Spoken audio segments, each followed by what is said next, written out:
أعوذ بالله السميع العليم من الشيطان الرجيم. بسم الله الرحمن الرحيم. الحمد لله وبه نستعين، والصلاة والسلام على أشرف الخلق وسيد المرسلين نبينا محمد ابن عبد الله وعلى آله وصحبه أجمعين. أما بعد، السلام عليكم ورحمة الله وبركاته. Mga minamahal po naming mga taga-subaybay, mga tagapakinig sa programang po ito ng Al-Islam, kayo po ay narito na naman sumusubaybay sa ating nasabing programa. Live po kayo na sumusubaybay rito, dito pa rin sa DXUM 819 kHz sa daya ng inyong mga radyo sa Davao City, at of course dito sa ating pong himpilan, at naka-live pa rin tayo sa ating Facebook page na Sheikh Abdurrahman Kadirao. Binabati namin kayong lahat. Medyo mahina ang net natin ngayon. Meron sana tayong mga dapat na talakayin sa mga usapin tungkol sa mga naibato sa atin ng mga katanungan mula sa mga kapatid natin sa iba't ibang mga lupalop. Subalit magkagayon man, ay pinag-iinam pa rin natin o atin pa rin itutuloy ang ating programa sa hapong ito, nang sa gayon ay maibigay natin ang hak ng mga taga-subaybay biidhnillah. So kung meron mang pong hindi masagot na mga katanungan, ay sasagutin po natin sa mga susunod na mga araw. Ito pong programa natin is actually Mondays through Fridays po ito, no? Kaya nga lang ang live natin is every Monday, Wednesday, and Friday lang. Sa dahilan na yung Tuesday, Thursday ay 30 minutes yun, at madalas na sa Tuesday at sa Thursday ay marami tayong ginagawa. Sa Monday, Wednesdays, and Fridays, mahaba yung oras natin, kaya natin nasasadya itong ating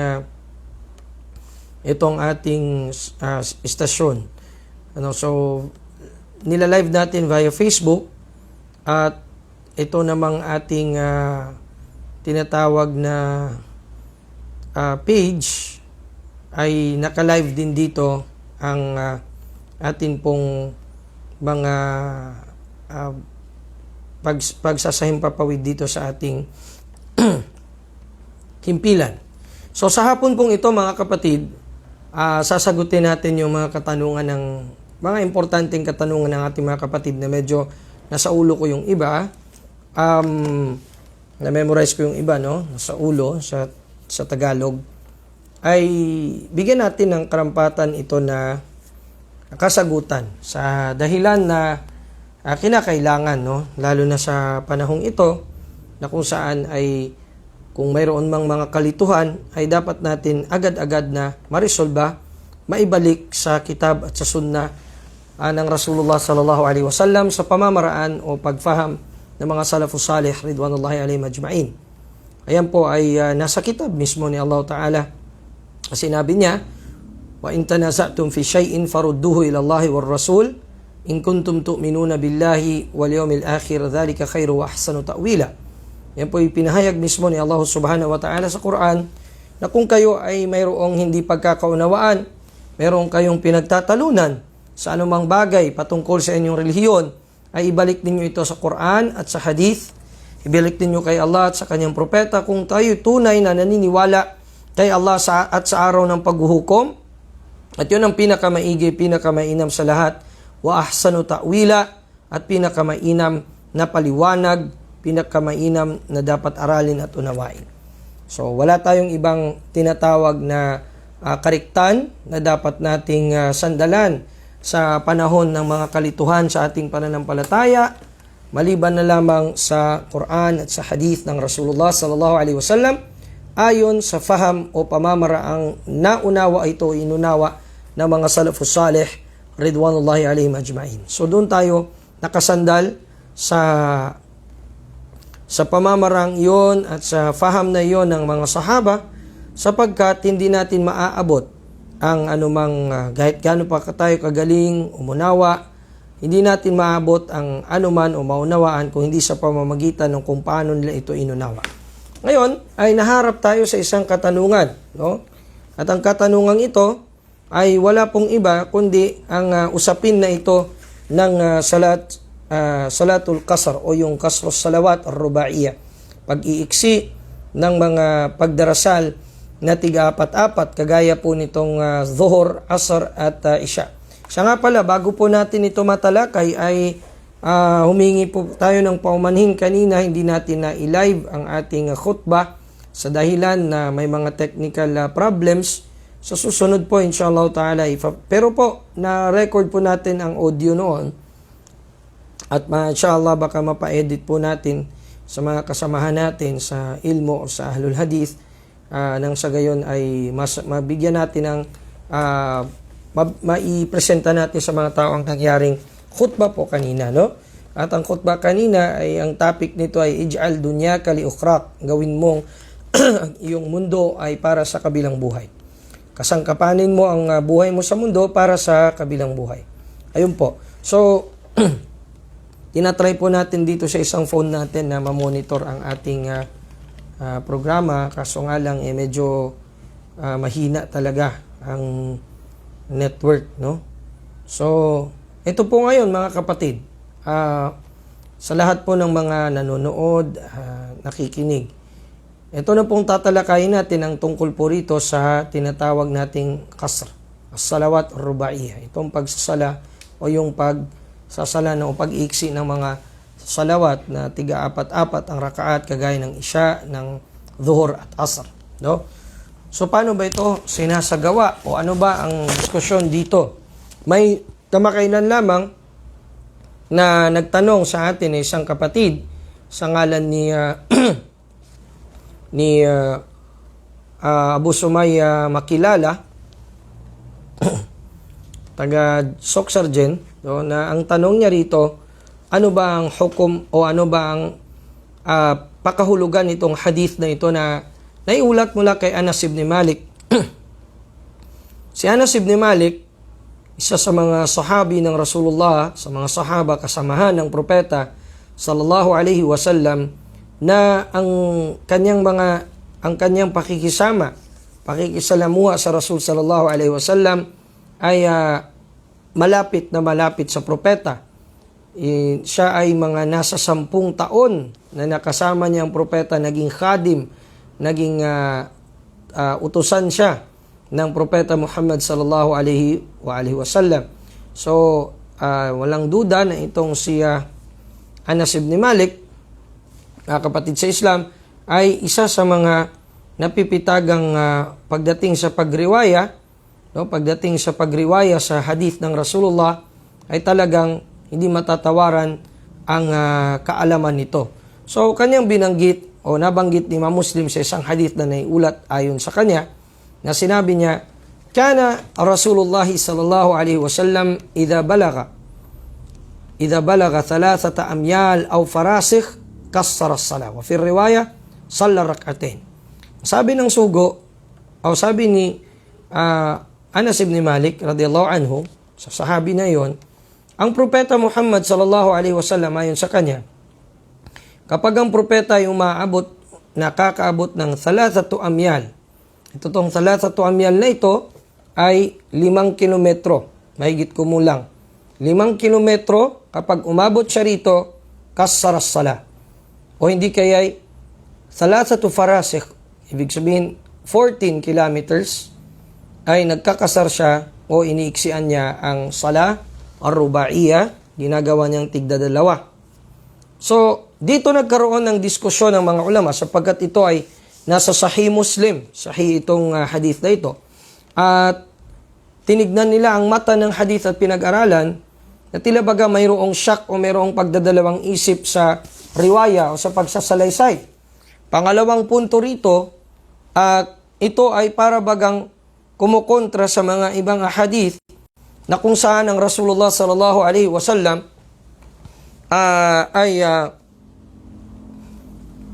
madalas sa kanyang mga salawat ay 80 kilometers pataas. Kaya nga ang pinanghawakan ng madhab ni Imam Shafi'i ay ang hadith na naiulat kay Imam Abu Dawud, kay Ibn Majah at kay Baihaqi, kung saan sinabi ng propeta sallallahu alaihi wasallam di umano na iugnay sa kanya, di natin kinukumpirma pa ang siha nito o ang lakas ng hadith na ito, na kung saan sinabi niya, ya ahla Makkah, la taqsuru salah illa ma bayna illa fi adna min arba'ati burud, walakin ma bayna Makkah wa Isfan. Sabi ng propeta sallallahu alaihi wasallam ayon sa hadith na yon, o mga taga-Makkah, huwag ninyong itaksir o iksian ang inyong mga tiga-apat na sala. Huwag kayong magkasar. Liban na lamang, sabi niya, sa kung ito ay bababa, sabi niya, sa arba'atu burud, ay ibig sabihin 80 kilometers. Liban na lamang, sabi niya, na nasa pagitan ng Makkah at ng Isfahan. At ang nasa pagitan ng Makkah at ng Isfahan ay 80 kilometers. Pero ang hadith na ito po ay daif, sapagkat ang sabi pa ng mga muhaddithun, lalo na si Imam Ahmad, na talib ni Imam Shafi'i, estudyante ni Imam Shafi'i, nakasama dito si Abdullah ibn Mujahid, na isa sa mga du'afa ayon sa mga ulama ng jarh wa ta'dil pagdating sa hadith. So, ibig sabihin, hindi pwedeng istidlal.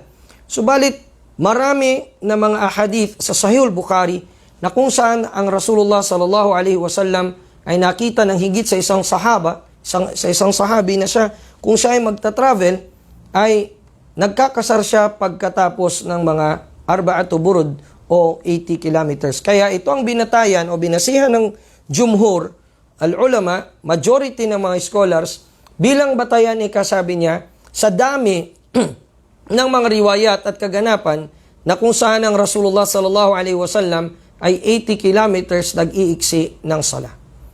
So yun po ay paninindigan ng jumhurul ulama at ito din ang pinanindigan ng Lajnatud Daimah lil Buhuth wal Fatwa. Ito pong Buhuth al-Ilmiyya wal Fatawa. Ito pong sa Saudi Arabia, Permanent Committee on Fatwa and Islamic Research. Okay. So paano itong hadith na ito sa Sahih Muslim? Sahih din po ito. Sahih din po ito, ginawa din ng Rasulullah sallallahu alaihi wasallam. Nagkaroon ng dalawang pananaw sa hadith na ito ang ating mga scholar, kaya makinig po kayong mabuti. Iso-shortcut lang natin nang sa gayon ay maging malinaw sa atin lahat. Unang pananaw ng mga scholar, sabi ng jumhurul ulama, ng majority, ito ay kapag kalalabas na o maglulunsad na ang propeta ng palabas na siya ng Madina. Pag lumalabas, idha kharaja thalathata amyal, yung sinabi sa isang lafad ng hadith, idha kharaja masirat thalathata amyal, aw farasikh, kapag lumabas siya ng 3 miles, ibig sabihin kapag nakalabas na daw mula sa kanyang Madina, mula sa kanyang lugar. At ito ang interpretation ng jumhurul ulama sa hadith na ito. Hindi na kapag umabot lang siya ng 5 ay 5 kilometers o 14 ay magkakasar na siya. So yun ang pananaw ng jumhurul ulama. Samantala sa mga ulama ng Zahiriyya at ang mga muhakkikin, kasama na dyan sina Imam Ibn al-Qayyim rahimahullah, Imam Ibn Taymiyyah rahimahullah, at si Imam Muhammad Nasiruddin al-Albani rahmatullah alaihim ajma'in, ang sagot nila hindi ganoon ang ibig sabihin ng hadith. Bagkus talagang ang propeta sallallahu alaihi wasallam, kapag umaabot siya ng ganoong mga kilometro, ay nagkakasar siya. Bakit? Dahil mayroong dalawang uri ng safar. Dalawang uri ng safar, ng travel. Sa kanilang kapanahunan, ang tawag doon safarun kasir at mayroong safarun ba'id. Yaong paglalakbay na maiksing paglalakbay o malapitan at yaong malayong uri ng paglalakbay. Tay. So ngayon, Ustad, kapag ganun ba, umaabot tayo ng 4 kilometers ay diretsyo ng ganun. O 5 kilometers, 4.8 o 5 para sigurado. Magkakasar na tayo? Okay. Ang hadith na ito o yung iba't ibang hadith na nagpapatunay sa mga tinatawag na masafa sa kasar o yung distansya sa kasar na pwedeng magkasar, may pribilehong magkasar, ay patunay na wala po sa distansya ang ta'lil o ang dahilan upang magkasar. Bagkos, kung ang lakad na yun ay tinatawag na paglalakbay, saka ka magiging musafir. Dahil ang paglalakbay na yun ay maaring nandoon ng masyakkat. Sabi nga ng propeta sallallahu alaihi wasallam, as-safaru qit'atun min al-adhab. Ang safaru, ang tinatawag na paglalakbay ay bahagi ito, sabi niya, parte sabi niya ng tinatawag na kaparusahan. So kapag ganoon, kapatid, kapag ganoon, nangangahulugan na kahit pa umabot ng 80 kilometers o more, kung hindi siya tinuturing ng lugar na iyon, ng urf ng lugar na iyon na safar, hindi ka pa rin maaaring magkasar. Pero kung halimbawa kahit siya ay maiksi lamang na travel, malapitan, pero it is being defined by urf, dinidefine siya ng urf ng lugar na iyon na ito ay safar, ay ibig sabihin yan ay safar kahit pa 5 kilometers o 14. Naam. Sapagkat mayroon ding paninindigan ng iba na city to city city to city at ang iba pang mga So ngayon magkalapit ang Ortigas at ang Pasig, halimbawa sa Maynila, sobrang lapit. So kung city to city ang Batayan, ganun din. Pwede na pala siyang magkasar kahit tatawid lang siya ng Ortigas. No? O yung isang lugar sa Bohol, halimbawa, ganun din, kapatid, sa Islam. So, o halimbawa, dito sa Davao, Lasang to Panabo. Ibang city na yung Panabo. Ibig sabihin ba doon, magkakasar na siya? Araw-araw na pupunta siya ng Panabo, galing siya ng Lasang? Kung, ang sagot doon, kung ang tawag doon ay safar, kahit gaano pa kalapit, pwede siyang magkasar.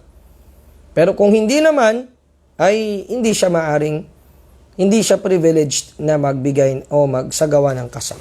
So nangangahulugan ito lahat ay puro mga mayroong mga opinion ang ating mga scholar dito at ang pinakamalakas dito, wallahu ta'ala a'lam bisawab, yun ang sinabi ng mga muhakkikin at Sheikh Al-Albani rahimahullahu ta'ala at Imam Muhammad ibn Hazm al-Zahiri na kung ano ang tinatawag ikasabi niya na safar, baidan kana o qariba, maging ito man ay malayo o malapit, yun ay tinatawag pa rin na paglalakbay. At dahil paglalakbay ito, ay maaari siyang magkasar. So yun po ang sagot natin, kapatid, sa Islam. Buswamaya makilala. Ewan ko lang kung nanonood ka ngayon. Meron tayong 78 online viewers, on the spot online viewers mula po dito sa ating FB page. Binabati natin ang iba, hindi na natin inabutan ng iba kanina kasi kapag mahina kasi ang ating ganito kaagad.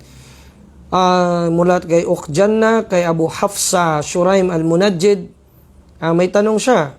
Assalamualaikum Ustad, Waalaikumsalam warahmatullahi wabarakatuh. Paano po yung anak ko dumumi sa kanyang diaper, then nadampi ng kanyang diaper sa aking pantalon? Pwede ko pa ba ito gamitin pangsala? Jazakallahu khairan.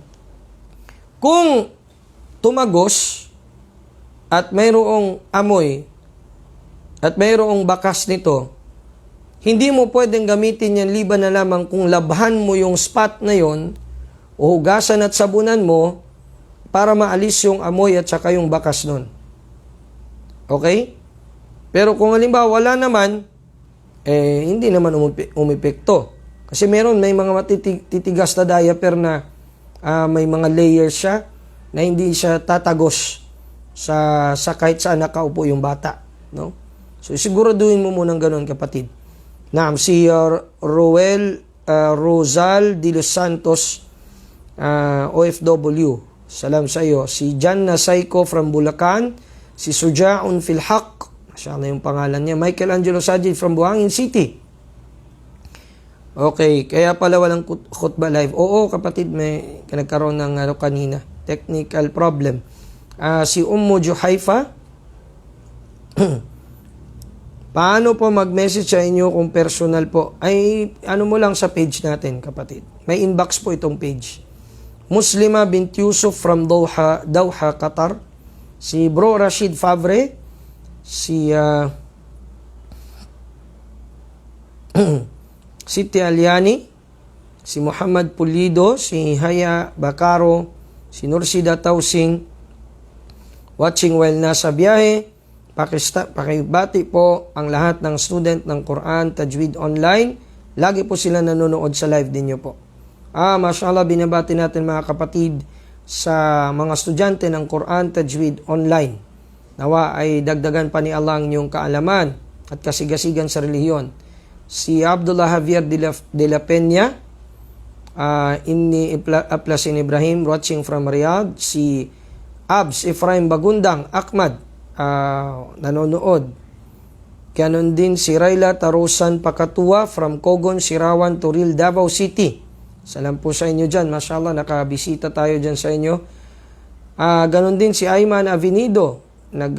Salam, malapit na ustad ang iyong pagpunta ng Qasim. O nasa Qasim ka na ba? Hindi ko alam.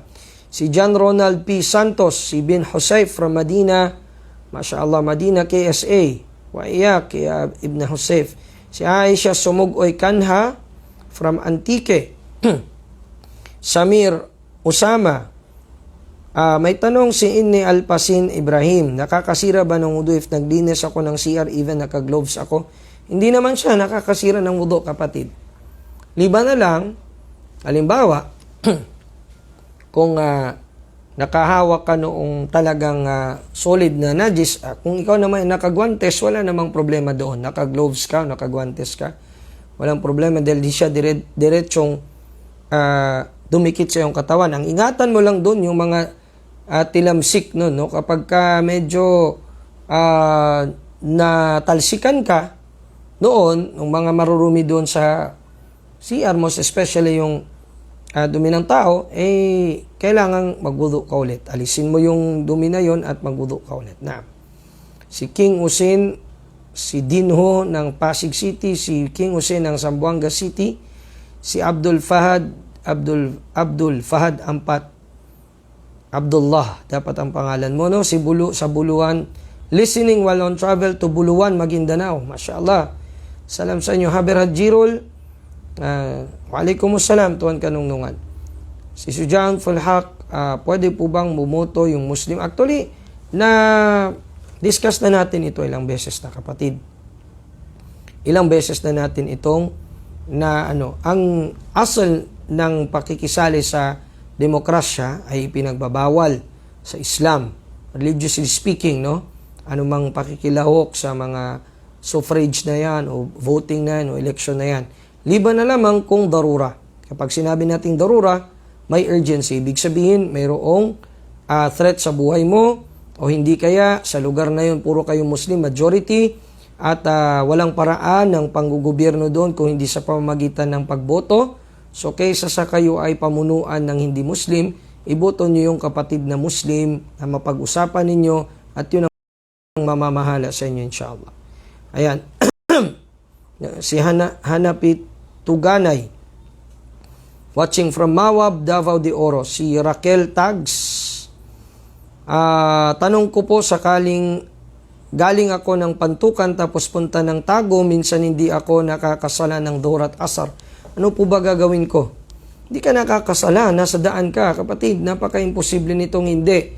Kahit nasa bus ka, nasa sasakyan ka, ihinto mo siya, kung makahanap ka ng masjid o hindi man, nasa sasakyan ka kung tuloy-tuloy halimbawa ang biyahe, kapatid, magsala ka sa bus. Isala mo yung 2 wakto na yun kasi musafir ka. Nasa ka ng privilege ng safar. Basta't may sagawa mo ang inobliga sa'yo. Okay. Salam Ustad, may nagsasabi po about sa pagpapalit ng sala, sa qada. Halimbawa, if di ka nakasala ng dhuhr at asar at iba pa. O tapos, anong mo doon? Munajid. Hindi kompleto yung sentence mo. Naputol. Si Abdurrahman Muntun from Bulacan. Si Muhajirin Muhammadin. Assalamualaikum Ustad, patatagin ka ni Allah. Waalaikumsalam Ustad Muhajirin. Ganun din kayo. Senilida de Leon ng Pampanga City. Si Wading Tangayon ng Panakaganguhan, Panabu City, mashallah. Abu Sumaya makilala, yon sinagot ko na kanina. Abu Sumaya, di ko na ulitin. Ulitin ninyong panoorin mamaya sa recorded live pagkatapos ng programa. Si Adsmi Sulaiman. Assalamualaikum ya Sheikh, waalaikumsalam. Syukran Ustad sa pagtugon sa aking tanong. Panatag na ako, sabi ni Inni Alpasin Ibrahim. Patatagin tayo ni Allah sa katotohanan at sa kaalaman. Si Muhammad Pulido, si Michael Angelo Castañares Antoque. Ano po ang mga opinyon ng mga ulama sa Pilipinas sa bagong batas ng Pilipinas na bawal ang pagkasal sa mga patputol? Ba't napuputol? O dito ba sa puputol? Ibig niya sabihin siguro dito yung early child marriage. No, yun yung naipasang batas. Well, hindi ko kinakatawan ang lahat ng mga ulama sa Pilipinas. Pero ako, sa aking napag-aralan, sa aking pagkakaalam, ay labag sa batas ng Islam na pagbawalan mo ang o pigilin mo ang pagkakasal ng hindi pa umaabot sa 18 ang edad. No? Halimbawa, sa mga baryo natin, sa Hulo, sa Maguindanao, kahit dito sa Davao, mayroong kinakasal na 17, 16. Yan po ay kabilang sa, wala po kasing age limit sa Islam pagdating sa pag-aasawa. Bagkus mayroong tinatawag nating pagtanong o pagsisiyasat sa babae kung gusto niya ba o payag ba siya sa kasal na yon. At bawal na pilitin ang kababaihan. Anumang klaseng pagpipilit na kasal ay invalid. Yan ang madhab o pananaw ng Jumhurul Ulama, majority sa mga scholars, liban sa Shafi'iyya na nagsasabing pwede yun basta't halimbawa ang babae ay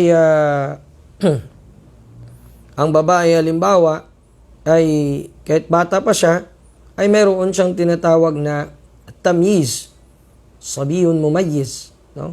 Yung bang mayroon na siyang alam paano ayusin i-segregate ang i-differentiate o distinguish ang katotohanan sa hindi.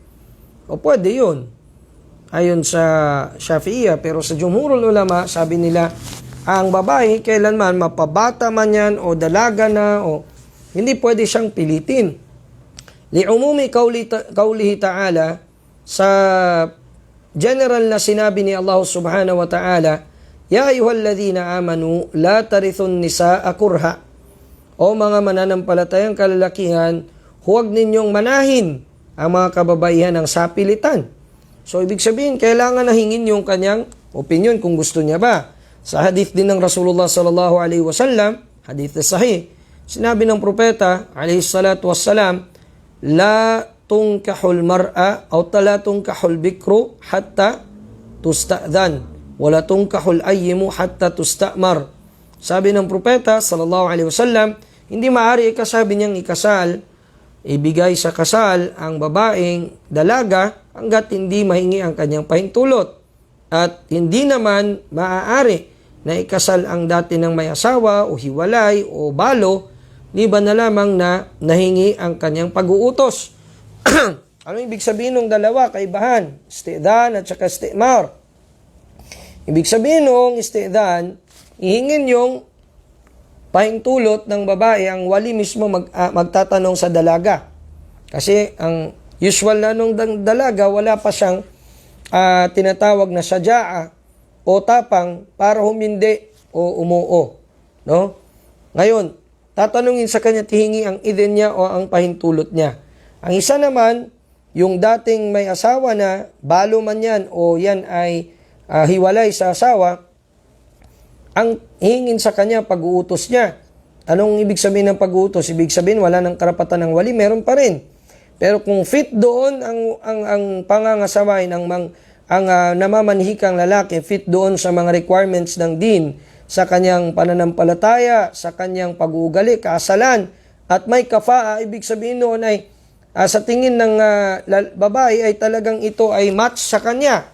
Pagdating sa mga pagninegosyo halimbawa o katayuan sa buhay, so ang gagawin ay tustamar. Ibig sabihin ito, sasabihin niya sa kanyang wali na, payag ako, ikasabi niya, at ikasal mo kami, tatay, sa lalong madaling panahon.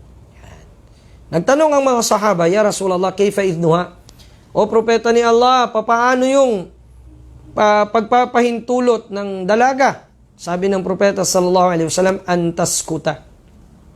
Kapag tumahimik siya. Hindi tumahimik na umiiyak, pero tumahimik siya dahil sa kanyang hiya, sa modesty niya, na fawqa ra'siha, na nangingibabaw na mamayagpag sa kanyang ulo, kumbaga, sa expression pa ng mga Arab, fawqa ra'siha, haya'uha fawqa ra'siha, talagang pinamamahalaan siya, pinamumunuan ng kanyang hiya, modesty niya, ay hindi siya makapagsalita, tahimik siya. Ayon. So, yun ang sagot doon, kapatid. So, hindi po against ang Islam sa child marriage. Ang bagkus pinapahintulot po ito, basta't mayroong pahintulot ng babae at mayroon ding tamang sa kanyang wali. Okay? Michael Angelo Castañari. Si Simon, from Kabakan, bigyan ka ni Allah ng magandang kalusugan, Ustad, para marami ka pang maturuan. Jazakallahu khairan. Wa iyak, ya akhil karim. Nawa tayong lahat. Si Haji Muhammad Ryan, yung pangalan niya, Ustad, tanong ko lang, ang tanong ko, nakapagwudu ako, nag-ablution. Pagkatapos magwudu, niyaya ako ng kumain. Ang ulam ko, karne. Ano gawin ko? Magwudu ulit? Salam. Hindi ka kailangan magwudu ulit. Di ba na lamang kung ang iyong, ang kinain mong karne ay camel, karne ng camel. Bakit? Dahil mayroong nas yun. Mayroong nas o mayroong hadith patungkol doon. Ito yung tinatawag na hadith aklil ibil, no? Yung pagkain ng tinatawag na karne ng kamelyo, kapatid, no? Kaya ito babasahin natin ang hadith ng propeta Muhammad sallallahu alaihi wasallam. Direkta ito. Pagkos nagkaiba ang mga ulama sa kanilang paniniwala, kanilang pananaw dito. Pero basahin muna natin ang hadith ng Rasulullah sallallahu alaihi wasallam. No? Ang hadith na ito ay mula kay Jabir, na natanong ang Rasulullah sallallahu alaihi wasallam tungkol sa luhumul ibil o yung karne ng kamelyo kapag nakain. Sumagot siya, sabi ni Jabir, sabi nila, anatawadda min luhumil ibil? Kami ba ay magbuwudu ulit pag nakakain kami ng karne ng kamelyo? Sabi ng propeta, naam. Nagtanong naman ulit sila, anatawadda min luhumil ghanam? Magbuwudu ba kami? Sabi niya ulit, pag nakakain kami ng karne ng kambing? Sumagot ang Rasulullah sallallahu alaihi wasallam, in syi'ta, kung gusto mo. Ito ay nasa riwaya ni Imam Muslim rahimahullahu ta'ala. So, ang sahih dito mga kapatid, ayon sa kanila ay hindi mo kailangang magwudu uli. Hindi mo kailangang magwudu uli kung ibang karne, kung hindi karne ng kamelyo.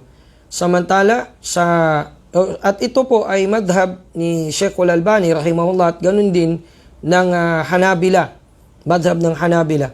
Samantala, ang ibang mga ulama, Zahiriya, Shafi'iya at Malikiya, pananaw nila dito sa hadith na ito ay mansukh. Ito, ibig sabihin yung pagkain ng karne ng kamelyo nakakasira ng wudu, mansukh o abrogated.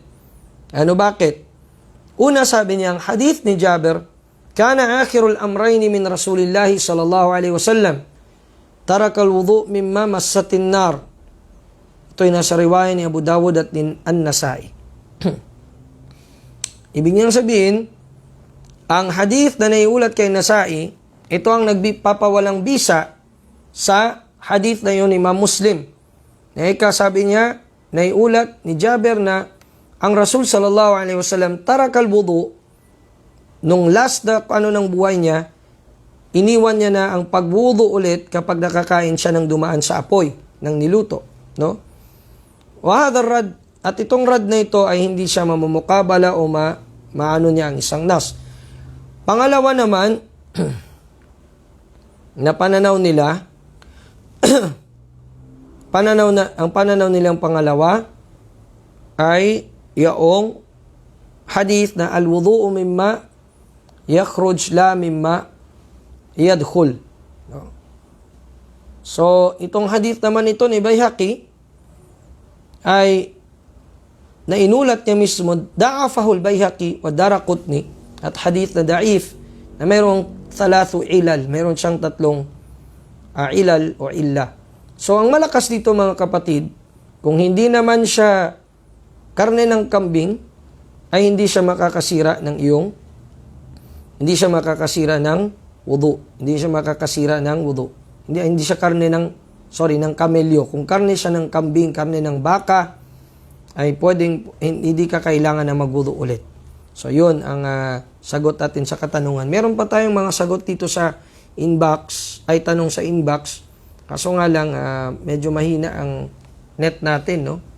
Basahin natin dito sa inbox mismo ng page. Ayan, gumana din. Ayun, ang dami pala. Nag-move. Ayan, sagutin natin. Mula ito kay...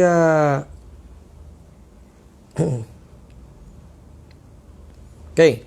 Mula kay Tasnimin kami. Paano ba yan? Assalamualaikum Sheikh. Waalaikumsalam warahmatullah.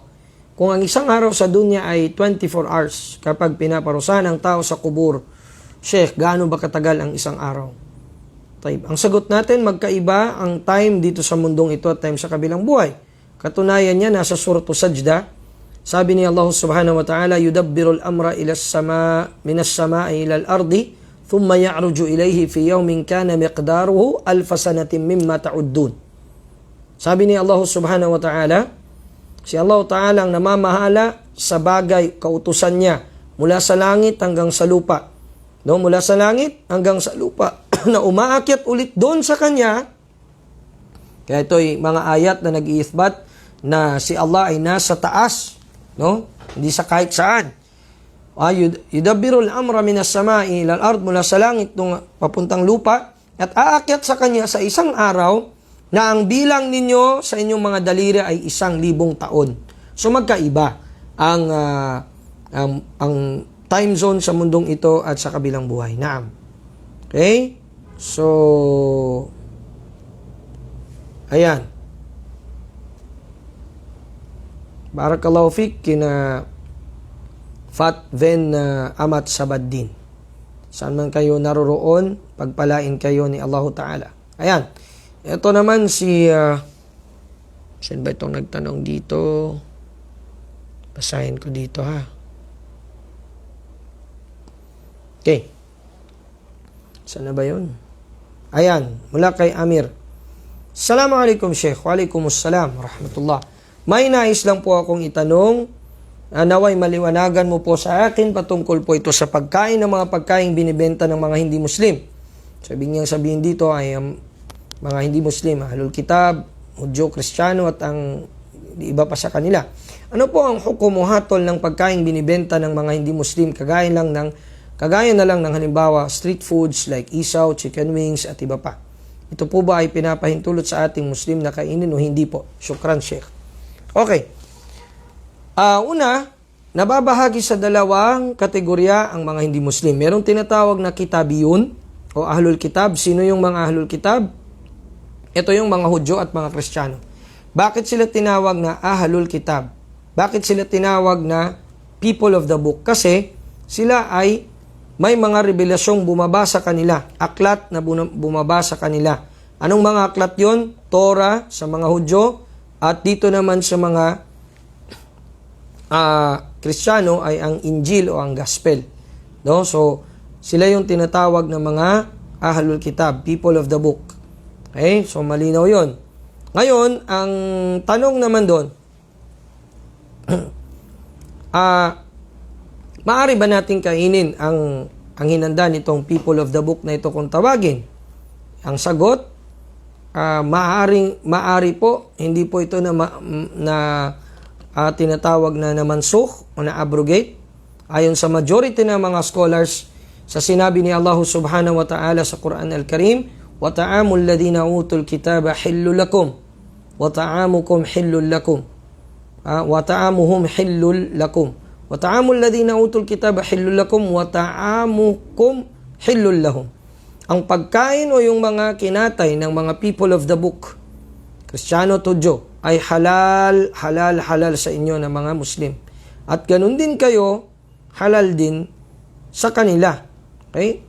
So, wala pong tinatawag na kaibahan ang Ahlul Kitab noon at ngayon. Hindi po totoong magkaiba na sila. Ito ay sa dahilan na nabanggit sa Sahih Bukhari na ang Rasulullah sallallahu alaihi wasallam ay nagsabi sa mga Kristiyano noon nung kanyang kapanahunan, la yamna'annakum shay'un min ad-dukhuli fil Islam o la yamna'annakum min ad-dukhuli fil Islam illa umur. Sabi niya, maliban na lamang sa mga bagay na ito, walang ibang nakapagpigil sa inyong pumasok sa Islam liban na lamang sa mga bagay na ito. Alin yun? Una, sabi niya, ibadatukumus salib, ang inyong pagdarasal sa krus o pagkilala ninyo na si Jesus ay Diyos. Pangalawa, sabi niya, aklukumul khinzir, at pagkain ninyo sa baboy, lamangkati ng baboy. At pangatlo, wa syurbukum al-khamar, at ang pag-inom ninyo ng alak na ginagawa niyong pinahintulot kahit ito'y pinagbawal sa inyong kitab. So, walang pagkakaiba sa kanila. So, maaari tayong kumain hanggat hindi naman natin nasusure na yan ay kinatay para sa iba bukod kay Allah. Maaari po kayong kumain noon. Ayon po yan sa paninindigan ng Jumhur Ahlil Ilm sa tafsir po ng aya na yun sa Suratul Ma'idah. Naam. Okay. Tanong naman dito mula kay Ajmin Sulaiman. Assalamualaikum warahmatullahi wabarakatuh. Kailan po ba matatawag na musafir ang isang tao, ya Sheikh? Kinakailangan pa bang mag-impake para matawag na musafir?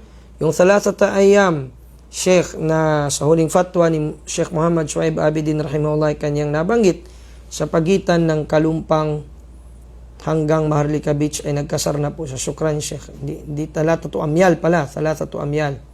Okay, impake. Hindi kinakailangan sa safar na mag-impake. Merong mga panahon na halimbawa pupunta kang Davao, papunta kang Tagum, wala ka namang daladalang mga gamit lagi kasi balikan lang din ng Davao. So safar pa rin yun. Kahit na saglit lang. O halimbawa pupunta tayo ng Jensan na saglitan, balikan lang din. O Cagayan o Butuan, hindi naman yun matatawag na nag-impake ka. Pero safar pa rin yun. So, tungkol naman sa tinanong mo sa personal na kay Mufti, rahimahullah ta'ala, sa Mufti ng Soksarjan noon, totoo yun, thalathatu amyal. Mula sa Kalumpang hanggang dun sa Maharlika Beach, then nagkasar siya. Sahih. At alinsunod yun sa hadith na yun ni Malik ibn Anas. Kung hindi mo inabutan kanina ang pagtatalakay ko, tinalakay ko yan ng maigi kanina bago ka pa nakapasok. Naam. Kaya kinakailangan sa recorded live na ito, after kaagad ng mapanood nyo kaagad yung simula sa simula, yung mga hindi nakapasok mula nung start ng program. Para hindi pa ulit-ulit, no? Si Hayati Ukhti, tanong ko, kung po ba PWD ang magsabi ng Allahumma amin pagkatapos magdua sa pagruko sa sala? Kung pwede, PWD. Kung pwede po bang, magsabi ng Allahumma amin pagkatapos magdua sa pagruko sa sala? Hindi ko naintindihan. May dua ka pa ba sa pagkatapos after magruko sa sala? Alin yun? After magruko, pag tayo bumangon mula sa ruko, tumayo mula sa ruko, ang binabasa natin, Sami Allahu liman hamida Rabbana lakal hamd.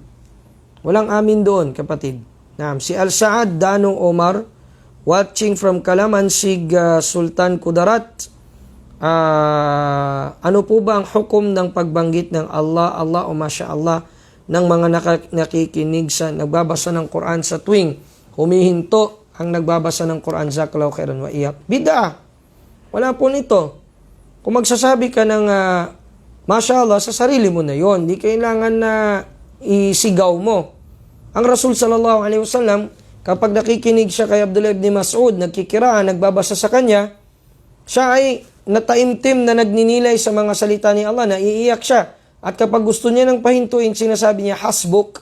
Hindi siya nagsasabing, kul sadaqallahul azim. Hindi rin siya nagsasabing, Allah, Allah, Allah, Allah. Hindi rin siya nagsasabing, Allahu Akbar. Masya Allah, Allah hay. Allah yahdik. Wala pong ganun. Yan po ay kabilang sa mga bid'a na gawa-gawa ng mga Muslim sa pagkatapos ng ilang mga panahon o ilang mga, yan po ay nagsimula sa Ehipto, ang bid'a na yan, mga kapatid. Hanggang sa ang akala ng mga hindi Muslim, parang singing contest ang pagbabasa ng Quran, waliyadhu billah. Yan po ay salita ni Allah.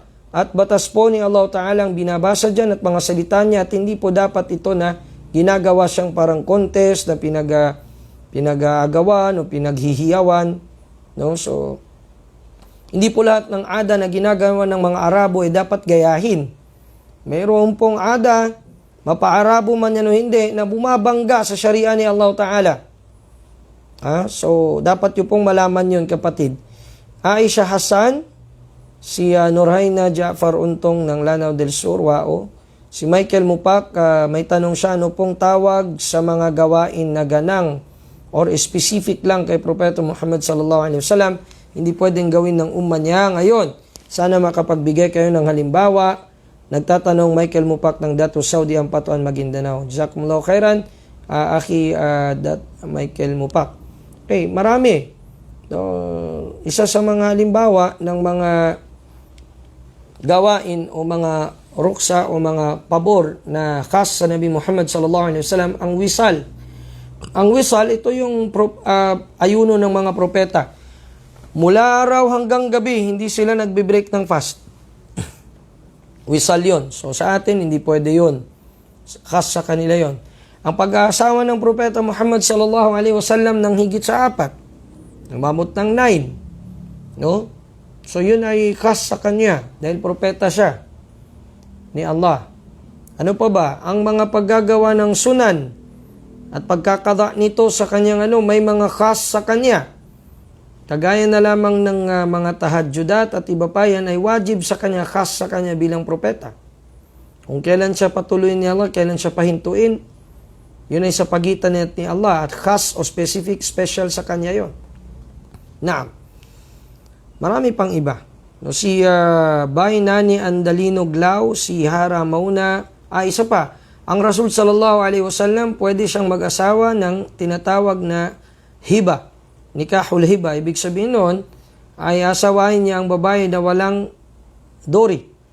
Pakakasalan niya pa lang, salitang term. Pakakasalan niya ang babae na walang dori, pwede. Pwede kahit walang dori. Okay? Sa sa kanya yun bilang propeta. Hindi, wala tayong kinalaman doon. Hara mauna si Amira Amir, si Bro Elmo, si Imma Digandang, Sharif Asnawi Anob, si Juhaira Abu, Khatab As-Suluwi, mashallah. Si Haya Bakaro, si Denny Gonzales. Assalamualaikum warahmatullahi wabarakatuh, Sheikh. May katanungan po ako. Mag-aadan pa rin po ba ako kahit mag-isa ka lang palagi sa masjid nagsasala? Waiyak. Oo naman. Huwag mong alisin ang ikaw ang mas'ul o matatanong ni Allah Ta'ala sa hindi mo pag-aadan. Kahit pa mag-isa ka lang, kapatid. Khaluf Pongo Kasinto, si Dino Magarang, Abdul Haq Singgon, objection overruled is watching. Grabe naman ang pangalan yun. Si Jaliul Sapiullah Nasir, si Bainani Andalino Glau, sabi niya, dito ako nagtatrabaho sa Riyadh pero minsan nagpupunta kami sa labas ng Riyadh, pwede po ba magkasar? Hanggang 3 hours ang biyahe namin. Syukran po, si Aslia Andalinog. Pwede po. Kung ito po ay talagang may kabigatan at naglalakbay kayo, pwede naman po. Naam. Tandaan nyo po, ito po ay ruksa, privilege. Hindi po ito wajib sa musafir, bagkus privilege. No? Ayon sa pinakamalakas na opinion nito. Si Bro Elmo, Assalamualaikum warahmatullahi wabarakatuh. Meron po akong kaibigan na kung saan ang trabaho niya po ay isang organizer.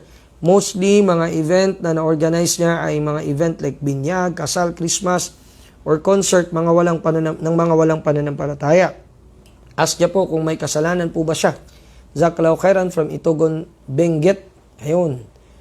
Wayak. Kapatid, meron siyang kasalanan doon. At tingin niya kay Allah Ta'ala, una, nabigyan nawa siya ng ibang paraan ng pagkukunan niya ng biyaya. No, at wag siyang mag-rely lamang doon, magdua siya na sana ay biyayaan siya ni Allah ng pamamaraang halal at wag siyang mahulog sa mga alanganin sa kanyang pananampalataya. Na Mimi Bakil, si Abdurrahman Tampipi, si Denny Gonzales. Sunna ba yung pagtaas ng kamay at magdua bago magsujud sa huling raka? Hindi ko naintindihan, aki. Pagtaas ng kamay, magdua bago magsujud. Walang ganun. Ang meron po nun, anong magdua? Magdua siguro sa panahon ng witr. Kunut ang tawag doon, kapatid. Bago sumujud. Sa witr yon. Kung dito man naman gagawin sa obligadong pagdarasal, yun ay kung may mga kalamidad at announced ng imam sa inyong lugar o ng mga leader na magdudua ul kunut tayo sa mga fard na sala. Kung mayroong mga nangyayaring mga sakuna. Kung wala naman, ay mahina itong batayan ng Shafi'iyah na every Fajr lang ang Rasulullah ay nagkukunot. Si Abu Yahya, pwede ba magjamaa ang mag-asawa sa sunnah na sala sa bahay tulad ng tahajjud o salatud duha? Aslan hindi pwede. Pero kung halimbawa, tuturuan mo yung asawa mo, halimbawa balik Islam o hindi makano sa pag-guide sa sala, maaari mo siyang turuan hanggang sa makapagsunna na siya mag-isa. Kasi walang na-record na lagi-laging ang Rasulullah sallallahu alaihi wasallam o kahit mga asawa niya, nagsasabay silang magsala ng sunnah at ang imam nila ang nabi. Wala pong ganun. Liban na lang sa mga salawat na gaya ng tarawih at iba pa sa panahon ng Ramadan, tahajjudat sa Ramadan. Pero yung mga ordinary na mga pagkakataon, wala pong ganun. Naam. Si Benhar Asgar Beto, si Al-Jamil Saura Sabatani, si Raquel Tags, si Abdul Halim MD Abu Sama. Sunna bang magwudu bago matulog? Yes, sunna po. Si Simeon J. Arbacani, ayan, salam sa inyo. Saima Usman, si Amon Etsul Azadar, Al-Tariq Tua, Safia Muhammad, si Omzaid Esteban, si Basit Bogs Bugtong, Nurain Ibrahim, Assalamualaikum warahmatullahi wabarakatuh. Asko po, pwede po ba magsunna ng isa lang sa pagkatapos ng Salatul Isya? Oo naman.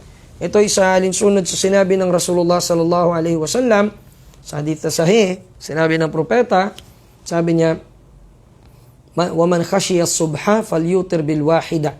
Waman khashiya as-subha falyutir bil wahida. Sa sino man, sabi niya, ang matakot na datnan siya ng fajar, maabutan na siya ng fajar, at di pa nakapag-witr, ay mag-witr na siya ng kahit isa.